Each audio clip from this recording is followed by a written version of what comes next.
Thank you to the 92nd Streetwise Newmark Civic Life series for hosting the event. I'm excited to talk about this book, The Big Truth, Upholding Democracy in the Age of the Big Lie. You can, if you don't already have a copy, you can pre-order, and it will be available wherever you buy your books if you don't buy them online on September 20th. I'm really delighted to be with both of these gentlemen because we were together in one form or another during the crazy period of the last presidential election. Major Garrett is CBS's chief Washington correspondent. That is the post that Bob Schieffer had. This is his fifth book.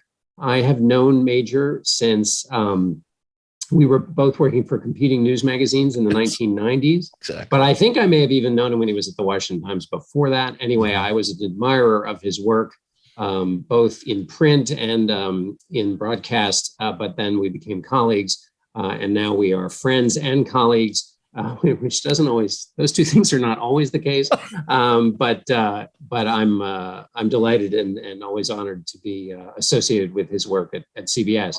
David Becker is the executive director and founder of the nonpartisan nonprofit Center for Election Innovation and Research. Before that, he was the director of elections at Pew, the Pew Charitable Trust. And before that, he spent 7 years in the Civil Rights Division at the Department of Justice.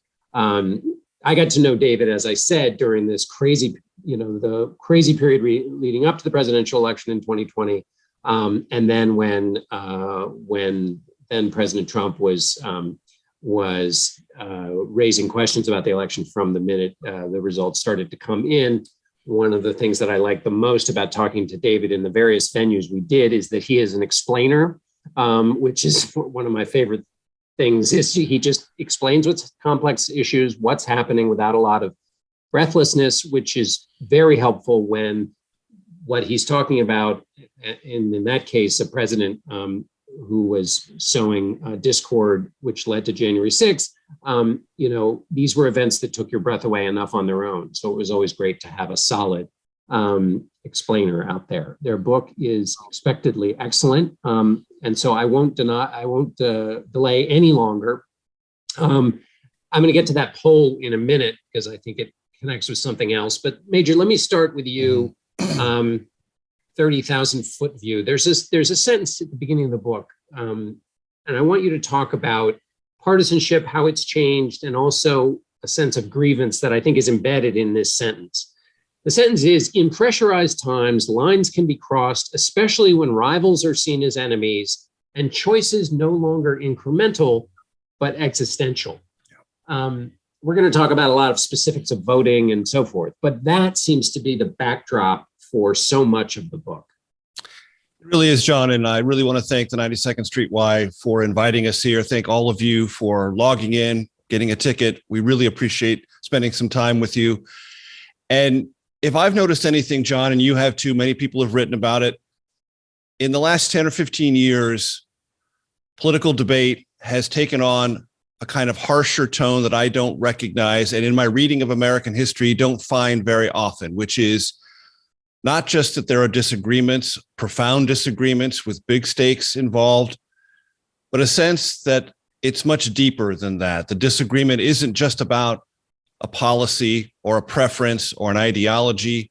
It's about an identity. And the identity feels so pronounced to one side or the other that they feel if they don't prevail, not only are they losing the policy debate, they're losing something of themselves, and with it, some aspect of America. So then things and the stakes involved become much larger, much larger, deeply psychological, deeply wrapped up in sense of self and attachment to the American story.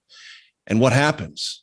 Those disagreements become not just between Americans, but between enemies. And the enemization of fellow Americans, the idea that you are so unrecognizable to me, I can only regard you as an enemy. Meaning if you win, my enemy has won and I've lost, has embittered lots of debates in this country. And it is now beginning to embitter, and I believe dangerously so, our orientation to the most important civic exercise of our American experiment, our elections. And that's how we open the book. That's how we try to get people to take in a breath and sort of look into a future that is not pretty at all. It's about the gradual dissolution of this country along these lines, and say, wait, please, we beg of you, wait, stop. We are not enemies. We are Americans, and we can work these things out, but we can't if we allow ourselves to believe that election results are so existential, they're only tolerable if our side prevails. Right. And it's that apocalyptic thinking that then creates a kind of an excuse structure for retaliatory acts, because your retaliatory act is to keep your enemy from gaining power. And I want to talk about that because you've covered as intensively the Trump campaign, the Trump voters. You're not just winging it. You've talked to hundreds of them, and I'm going to get to that in a second. But what strikes me is the apocalyptic thinking you described comes at a time, and as you say, it's been building over time. And David, I want to ask you about this. Comes at a time where we had an election in 2020 that, because there was a pandemic going on, because there had been interference by several foreign countries, but Russia most notably, everybody was looking at it. It was carefully analyzed. David, remind us of how carefully, and if you wouldn't mind, I know you will anyway, but talk about paper ballots a little bit, which and just remind us how tight this election was in terms of scrutiny for fraud and other things. Well, any election is always highly scrutinized, and I work a lot with election officials all over the country, Republicans, Democrats, secretaries of state who are elected all the way down to volunteer poll workers, local county clerks, and county supervisors of elections. And one of the things that has always struck me about their job is their best case scenario is anonymity. They're only noticed if something goes terribly, horribly wrong. For those of us of a certain age, we remember Katherine Harris in Florida. We may even remember Teresa Lepore, who was the county supervisor of elections in Palm Beach County, Florida, who we remember because of the butterfly ballot fiasco down there. That is not a good scenario for election official. They on Wednesday, they want everything to run so smoothly that no one remembers or talks about the election anymore. But this election was different. We had been through the pandemic for 6 or 7 months. There were definitely difficulties in the primaries and understandable difficulties. We were trying to figure out how to run an election, which is a highly social event. You are around a lot of people. You can't plan an election. Election officials can't work socially distant. They have to work with each other in sometimes closed spaces. And planning an election like that, when we still, thinking back to April, May of 2020, think back, we didn't know how it was transmitted. We didn't know how deadly it was. We didn't have vaccines. We were wiping off groceries. We didn't know about masks. And election officials were trying to plan an election during this time, an election that it just so happened people were so excited about for both positive and negative reasons that we were going to have very high turnout. And we knew that. We were seeing it already in the primaries. And sure enough, we saw some problems. And the amazing thing is, during that period of time after the primaries, the professional election officials in this country figured it out. They somehow figured it out. They learned their lessons. They tried to figure out how to do this. They offered more opportunities for people to vote in safety, whether it was by mail or whether it was early in person. We had a lack of resources going into election administration, but they did the best they could. Philanthropy stepped in a little bit and helped out with that. And somehow, election officials managed 160 million voters, which is over 20 million more voters than we'd ever seen in any election in history. 2 out of every 3 eligible voters in the United States turned out in 2020. That's the highest percentage of turnout that we've seen easily since universal suffrage, since women were granted the right to vote a century ago. And everything went actually remarkably well. If you think back on it, if you think, we didn't have long lines on election night. We weren't talking about that. That's because so many people made a plan to vote. Election officials did a really good job counting those ballots as transparently and quickly as they did. And then despite that success, the exact opposite conclusion was spread by the loser of the election, that there must have been something wrong. And then he and his supporters went out looking for it. And then, John, to get to your very specific point, it is simply a fact, objectively. If you look at at elections over time, and I've been working in elections for 25 years, the 2020 election was indeed the most secure, transparent, and verified election in American history. And there are some facts that back that up. We had about 95% of all ballots cast on verifiable paper. That's important because you can go back to those paper ballots and look how the people actually voted. You can't do that with, in some states, Georgia, South Carolina, North Carolina, Virginia, Pennsylvania in 2016, they had many digital or non-paper ballots. And once the voter left the area, you were really trusting the technology to get it right. And if the technology didn't perform, it's not even necessarily hacking. It could just be some kind of malfunction. You wouldn't be able to reconstruct that. With the paper ballots, you can. And 95% of all people cast ballots on paper in 2020, the highest percentage ever. It was only about 75% in 2016. And all of the states audited those paper ballots. They did a really good job. And what an audit does is it takes some of those paper ballots, you hand count them, and you make sure that hand count of the paper ballots of that sample matches what the machine said. And if it does, the machines did what they were supposed to do. And that's exactly what happened. And famously in Georgia, where they counted every single presidential ballot by hand, over 5 million of them in a matter of days in the middle of November. So we had that. We had more pre-election litigation than ever before, which clarified the rules. There's a lot of sore loserism going on about what the rules were on election day. Both sides didn't like some of those rules. There were rules about mail voting that some on the Republican side didn't like. There were rules about limiting drop boxes that some on the Democratic side didn't like. But we knew what the rules were going on into election day. And then famously, we've never seen anything like the litigation after the election. Over 60 courts, many Trump-appointed judges, all came to the same conclusion. There's not a shred of evidence to suggest that the election wasn't determined correctly.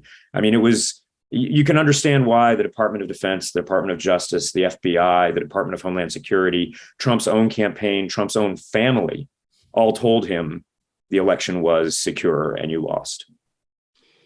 Major, going back to what we were talking about, and I think this is important because it goes to the habits of mind that you write about in the book and that you then in this very clever, which I'm not going to spoil, but because I think people should experience it in reading the book themselves. You use different scenarios to engage people in an imaginary exercise, which is quite useful, about what might happen after the next election, what could have happened in past elections, right, using some of the things we're talking about. And central to that is what this apocalyptic thinking, but there's also this other thing, Major, which you, again, this is a part of our politics now.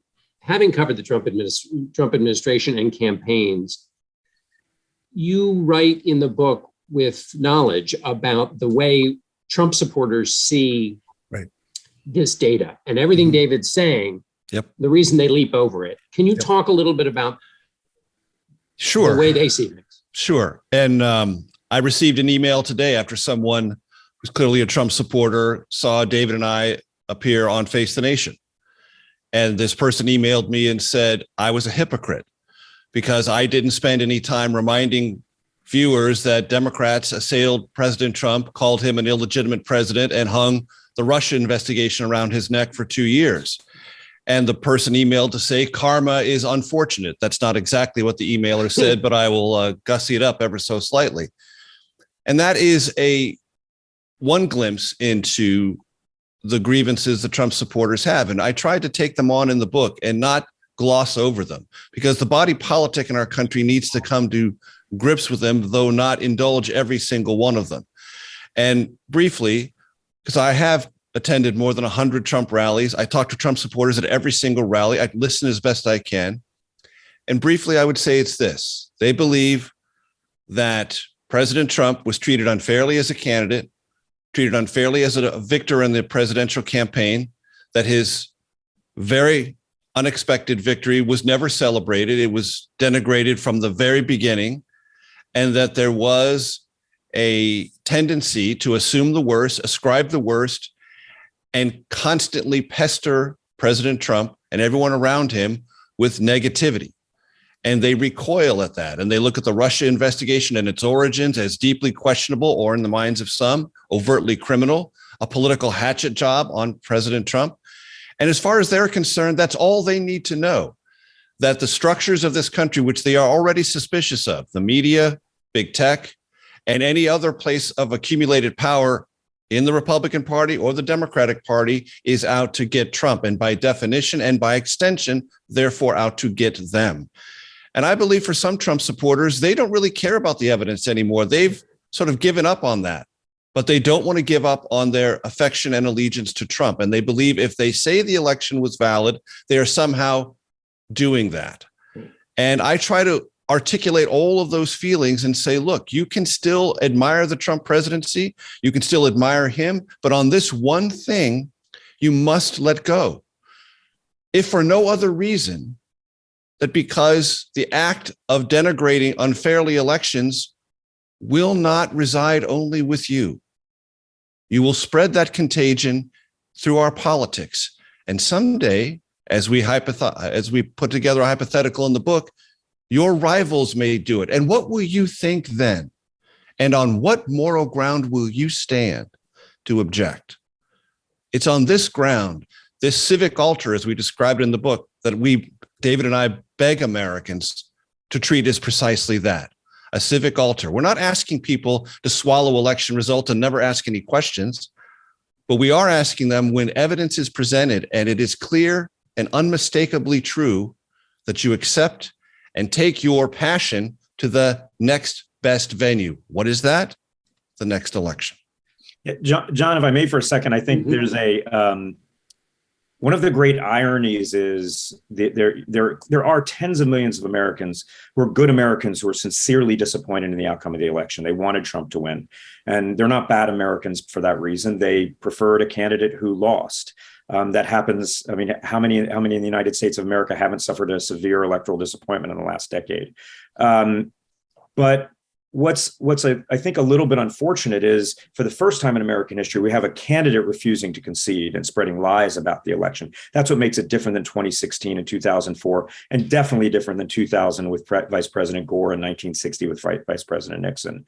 And you see the losing candidate really targeting his own supporters for the grift to profit off of this. And this is one of the things we've seen a lot, that the very same people who have been so loyal to him and sincerely wanted him to win are actually end up being marks for a long-term grift that's lasted 700 days now. Although, as Major, as you were describing earlier, there's a way in which whether the election was quote unquote stolen or not doesn't really matter anymore. Mm-hmm. Proclaiming loudly that it was, for certain supporters of the president and for certain people who want to rise within the Republican Party, which he dominates, you must claim it as a kind of signal of your affection for him. I covered Trump rallies, and the first loud and repetitive rally chant was "Build the Wall." The next one was "Lock her up." Trump won. 2020 is the new one. It is this collegial, collective place in which a lot of either rage or grievance or some combination of affinity for the former president is easily and most readily and loudly proclaimed. It is like your verification. Mm-hmm. It is like your good housekeeping seal of Trumpism. And if you don't have it, you are then suspect. What? You think Biden is a legit president? Then you can't possibly be with Trump then. And there it becomes a separator. And millions of Americans don't want to be separated. And that goes to this the thing we talked about at first, this idea that our politics is becoming more deeply psychological and therefore, I think, more volatile. Yeah, it makes you a part of the in group, as the political scientists, as they call it. And so, David, going back to what Major brought up, which is I get the same emails from voters who are supporters of the presidents, former President Trump, who say, Democrats said the election was stolen, and they talked about Russia and all of that. But it seems the obvious distinction is it's one thing to say rhetorically that you don't believe Donald Trump is a legitimate president, and that may be sloppy and over the line itself.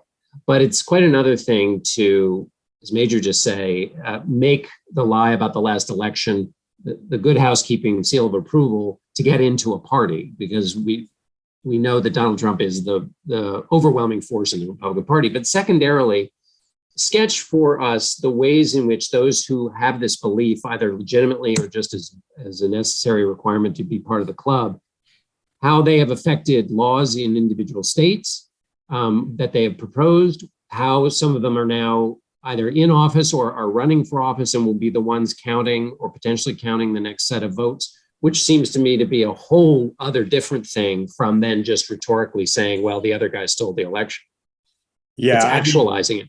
Yeah, and just to make clear, I mean, it didn't make a lot of people happy at the time, but I worked in elections. I talked to the media back in 2016 and 2017, and Trump did win the 2016 election legitimately, won a majority of votes in states that comprise the majority of the Electoral College. He did not win the popular vote, but that we all know that's not how we select a president, and those are the rules.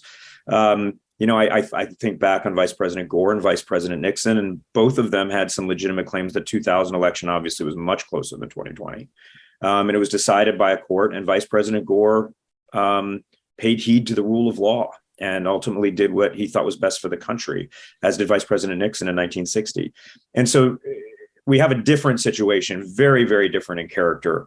We see, oftentimes those who are saying, oh, this is no worse than Democratic election denial, they seem to forget about January 6th entirely. And the fact that people died on that day. And yet in that, again, it's almost 700 days since the 2020 election, there have been candidates who have sprung up who might be opportunists who know the election wasn't stolen or are using it as a way to get temporary political power, or they might be true believers. And I don't know that it really matters which of the two they are, but they are out there, whether they're running for governor in some states or secretary of state in some states, attorney general in some states, Congress, certainly Senate, and even down to local county boards are running on a platform that they intend to subvert the election in favor of their candidate. It's not a flaw in what they're running. It's actually a feature of their campaign. That's really troubling, because if you talk to election officials all around the country, and I work with some very conservative Republicans and some very liberal Democrats, but to suggest that they would ever put their thumb on the scale for their candidate, that's an insult to them. They view this as a calling. It's a sacred duty. It's one of the reasons we have the most professional elections that we've ever had in the United States. And to have people come in who, look, they may see what's happened. They may see all the checks and balances and all the transparency that's built into the process, all of the redundancies. And they might say, oh, wow, I was actually wrong about this. And I've come around. That's a possibility.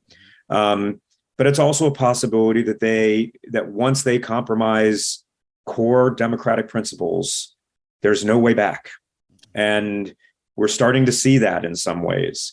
Now, I get asked a lot, does this mean they're going to install the losers of the election as the winner? That's really hard to do. I mean, we still have the rule of law in this country, fortunately. The courts performed very admirably in 2020. They held plaintiffs to losing candidates to an evidentiary standard. You can't just claim things, you got to bring in proof. And so far, the courts have held up, and I have confidence in the courts largely on this. And it's really hard to install the loser, because we have an adversarial process. That losing candidate, the winning candidate's not going to roll over. They're going to go to court and hold them to an evidentiary standard.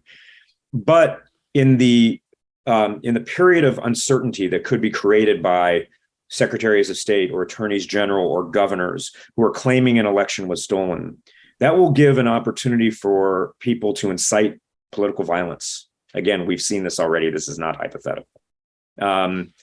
Now, in 2020, that political violence was directed at one place, Washington, D.C., the Capitol, at one date, January 6th.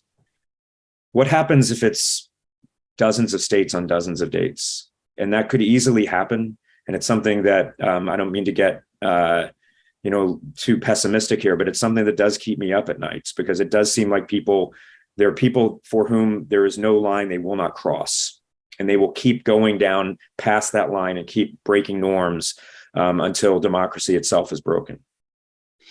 Which feels like it gets back to that thing we started talking about at the beginning, is you don't need necessarily a playbook for that apocalyptic result, because you have a whole host of people who feel so strongly and are so passionate about it. They will just take action on their own, which leads me, Major, to your choice in the book, which is to first of all, give everybody listening how high you set the stakes in your first sentence, which David just hinted at, but then also why you chose to use the imaginary playing out. I mean, I think I know the answer to this, but it's not my book.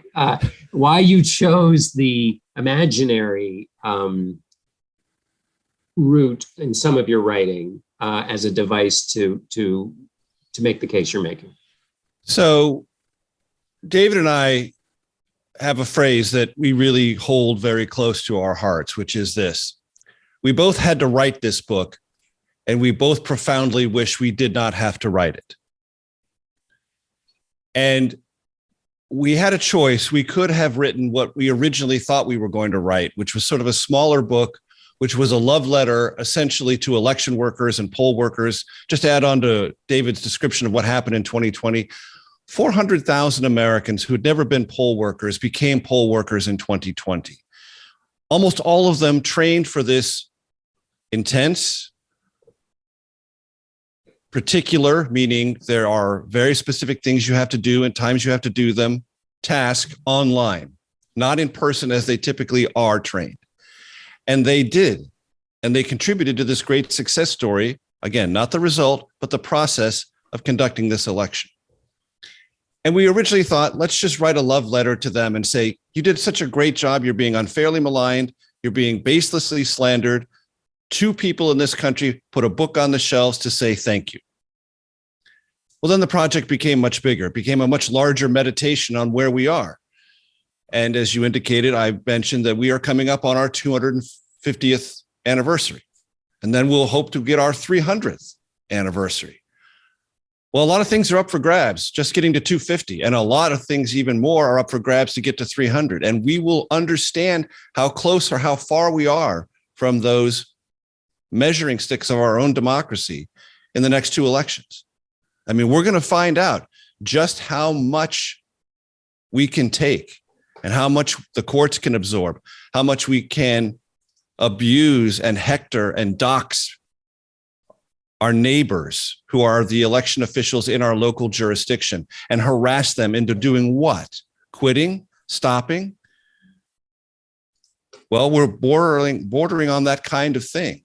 So we decided to open the book with something that could happen after the midterm elections. I won't give it away, but a disagreement about results, a profound disagreement and a set of questions, and then a bit of mechanistic application of power as a reaction to that, and then a counter reaction to that, and a counter reaction to that. Each and every one of these reactions and counter reactions self-justified as a full-throated, stalwart defense of democracy, and each and every one of those reactions and counter reactions dissolving democracy bit by bit before our very eyes. And I don't consider it implausible. As a matter of fact, we wrote this together, David and I, in February and March. And we had a pretty lively discussion between the two of us about how dramatic I was being in my original approach. And we scaled it back, I think appropriately so. Lo and behold, things have transpired this summer to suggest that kind of alienation and that kind of separateness. We're seeing it over abortion rights, the way states talk to one another about what they will or won't do or permit or not permit, pulling away, alienating from one another. We're seeing it playing now in terms of migrants being bused or flown to other states. Again, this idea of separateness and that our state is one thing, your state is another. Well, we open the book with a way to say, if we continue down this road and election results become the defining place in which we take this stand, we can lead ourselves right into the abyss.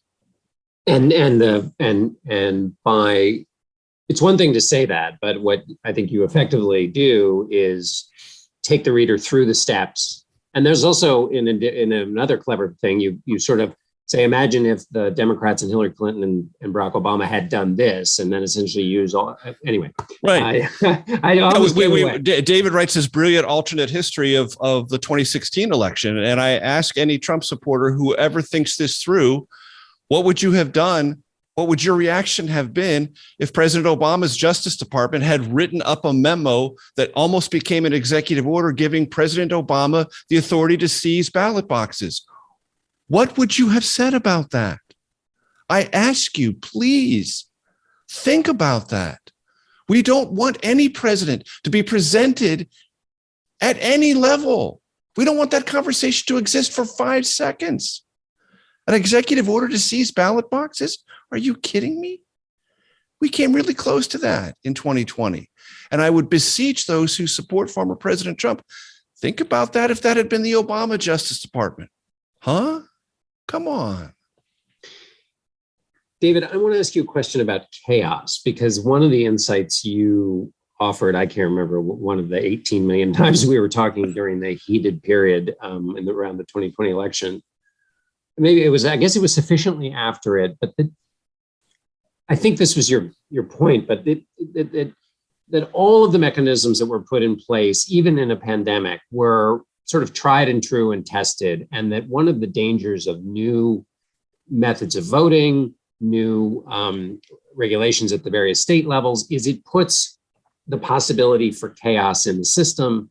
And that chaos then can be exploited once the voting takes place. Can you talk a little bit about just in the midterms or in the presidential, how all of these election changes that have happened in various states create opportunities for chaos and mischief making, just because they're kind of new and possibly complex, and that in the course, because I'm thinking about the way you guys play this out, in that period of chaos and everybody's fighting over these new rules, more chaos can happen.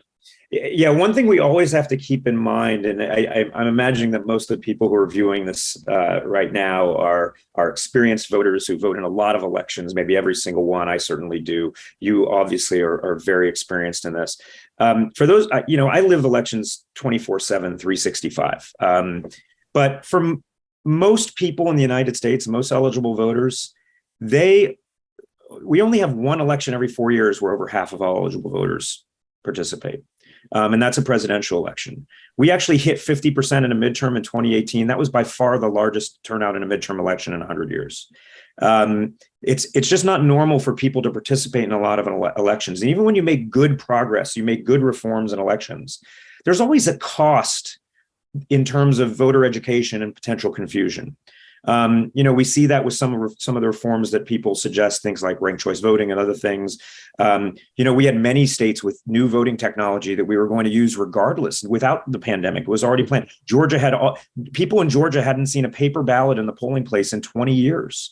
People in Philadelphia hadn't seen a paper ballot in the polling place in over 50 years. That's a big difference. And also for the poll workers who have to manage paper for the first time, who have to find a place to store and have chain of custody procedures. I don't want to go too down into the weeds on this, but there's always this potential. And election officials managed that exceptionally well because they had no choice during COVID.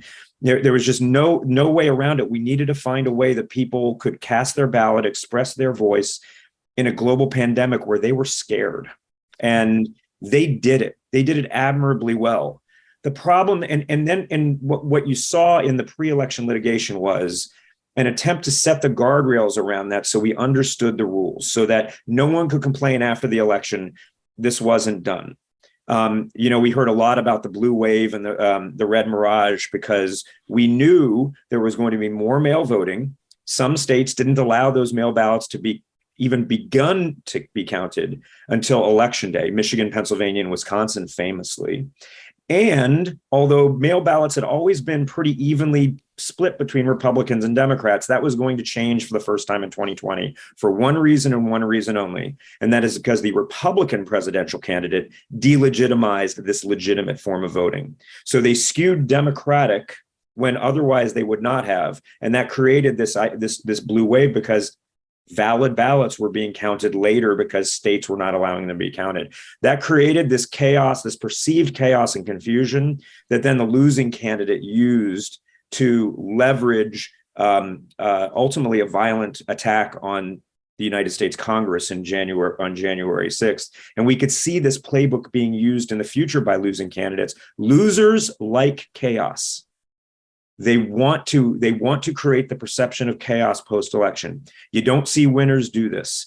Kerry complained about the Republican primary in Arizona and the fact that it was taking some time to count valid ballots, which is totally, it happens every time.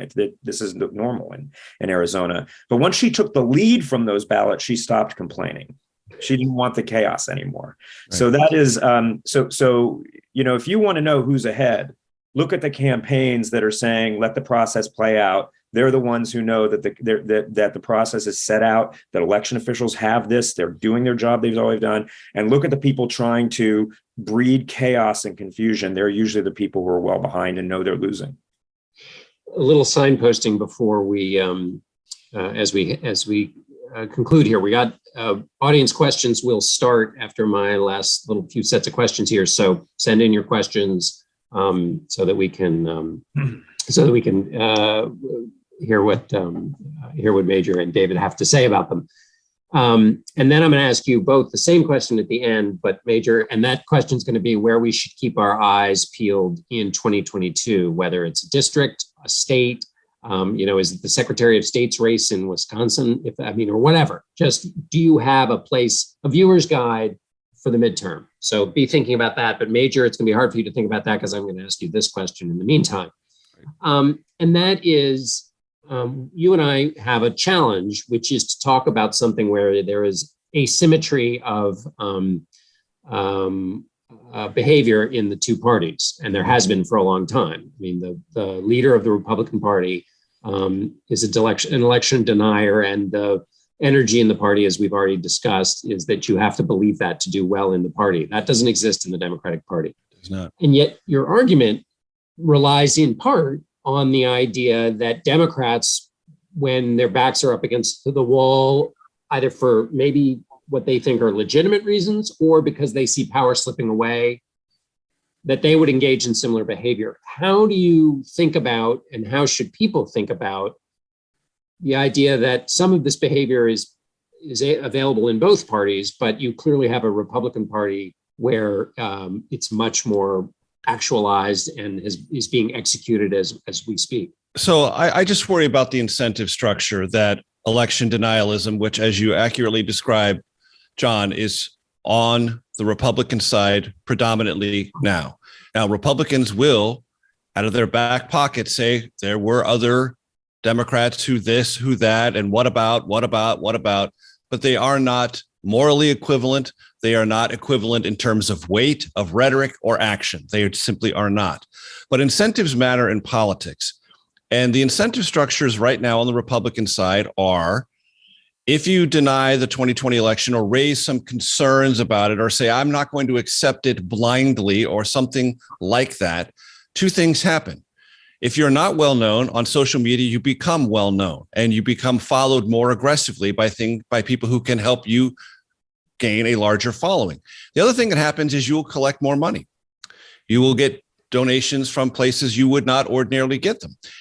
And quite the opposite is also true. If you say, no, the election was legit, here are my 5 positions that are quite different from the Biden administration, you will not get noticed. You can argue policy all you want, but if you don't cross this one hurdle of illegitimate legitimacy, you will not gain the social media following and you will not as rapidly raise the money. Well, those incentive structures are visible to everyone who watches politics, be they Republicans, which is why you see it replicated, independents who sort of look at this askance, if not in horror, and Democrats who say, wait a minute, I wouldn't argue that things are legitimate, but what if I say or think about saying X, Y, or Z because of a law change here or there? That makes this election illegitimate. Do I therefore become more prominent on social media platforms? Do I enhance my ability to raise money? You can't ask that question and have someone say, well, that could never happen. Of course it could happen. Politics is a profession in which that which succeeds circulates and echoes, and that which doesn't succeed tends not to. And if there is success on the Republican side in ways that matter to modern political figures, which is money and social media visibility, and often they go hand in hand, you can't say to yourself, well, this could never happen in the other party. Yes, it could. Not exactly the same way, but in ways that would have the same injurious effect of the underlying thing which we say we value, which is the security, verifiability, and believability of our elections. And David and I wrote this book to beg our fellow Americans to, in this one space, this one place, not just call a ceasefire, that would be the first step, but to uphold this process and the millions of Americans who make it what it is, transparent, effective, safe, verifiable, and believable, and argue elsewhere. David, what should we be watching for between now and the 2022 election, either with respect to that election, or maybe there's something you would say that's crucial to watch that will end up being important for 2024? So there's, if I want to look at geography first, I mean, I think a state that obviously is going to be very, very intense is Arizona. It's a very narrowly divided state. The slate, pretty much the entire statewide slate of Republicans on the ballot are election deniers, pretty virulent election deniers. The election could go one of two ways. I don't think it's going to be a landslide in either direction. I think it's just a narrowly divided state. I'm not a political prognosticator, but it could be a narrow victory for either all of the Democrats, all of the Republicans, or some kind of mixed bag. But I very much worry about the chaos and potential for political violence in Arizona and other states as well, because I think the election denial candidates are very likely to be willing to burn the house down if it appears as if they lost legitimately, and we have to watch that. I want to also, for the people listening in here, there's something else I really want to stress, and I hope everyone will share with their friends and families and neighbors. Expect to know nothing on election night. Expect to know literally nothing. These races are going to be very close.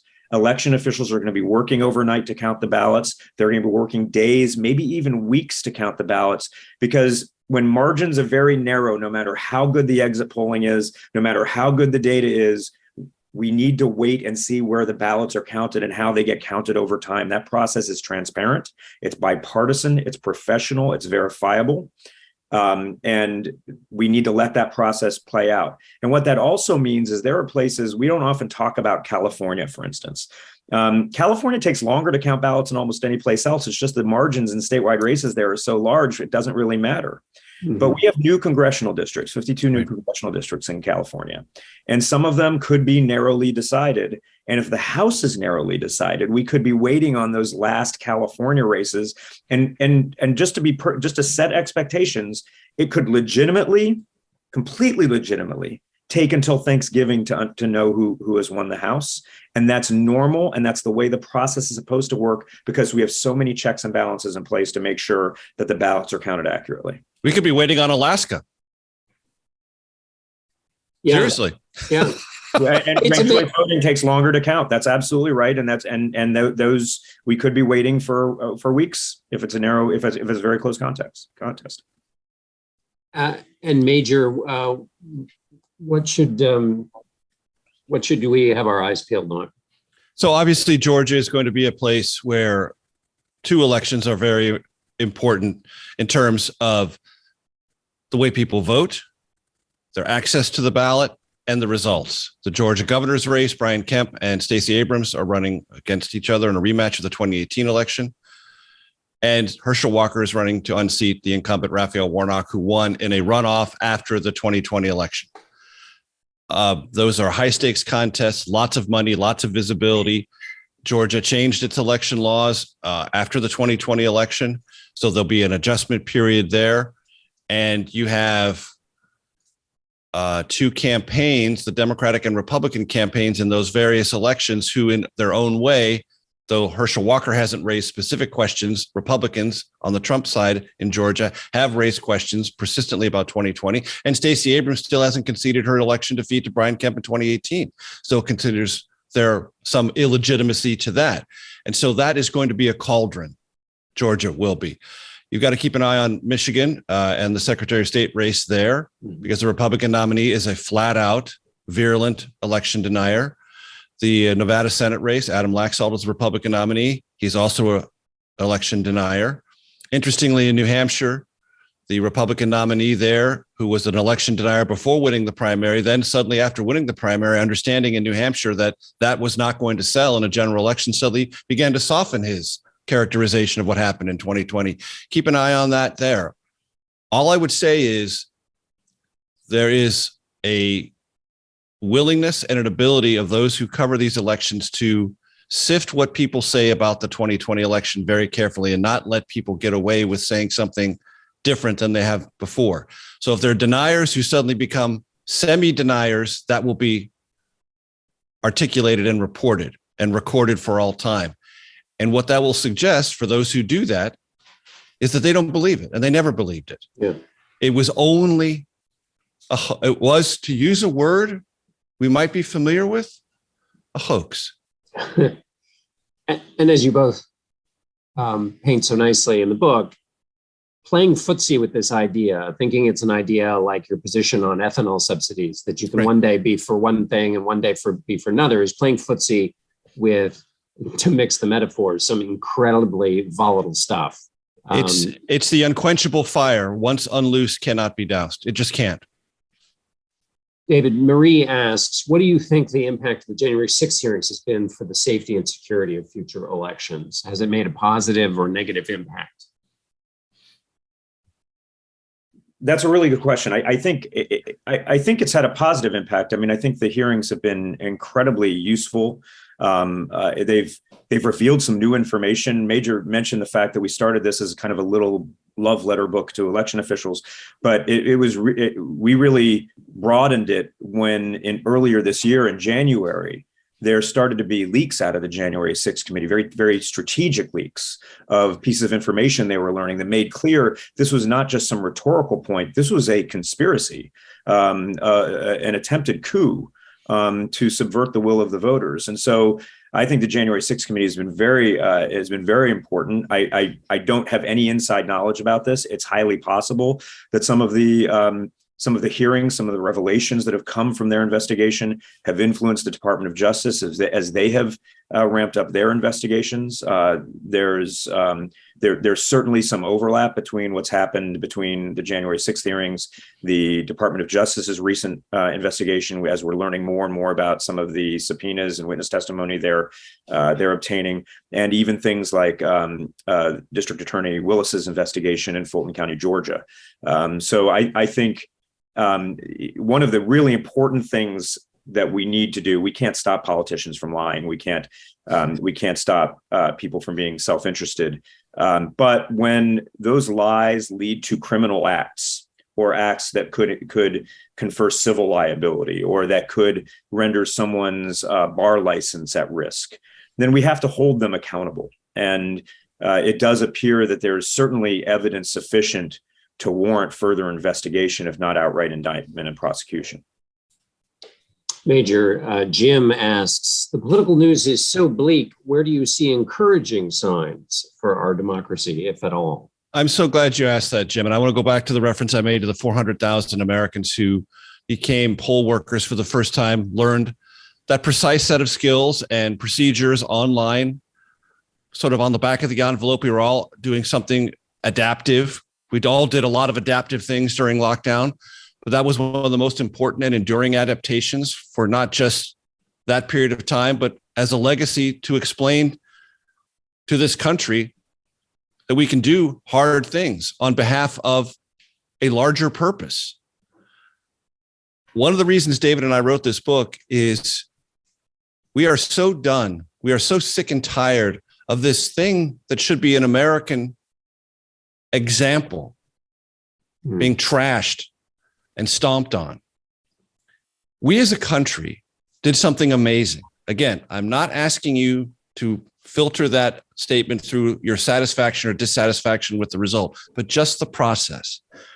We did something that when I was young, John, this country used to embrace and celebrate on a bipartisan basis, which is what? A hard thing under difficult circumstances with no roadmap, using ingenious solutions on the fly and making the best of it.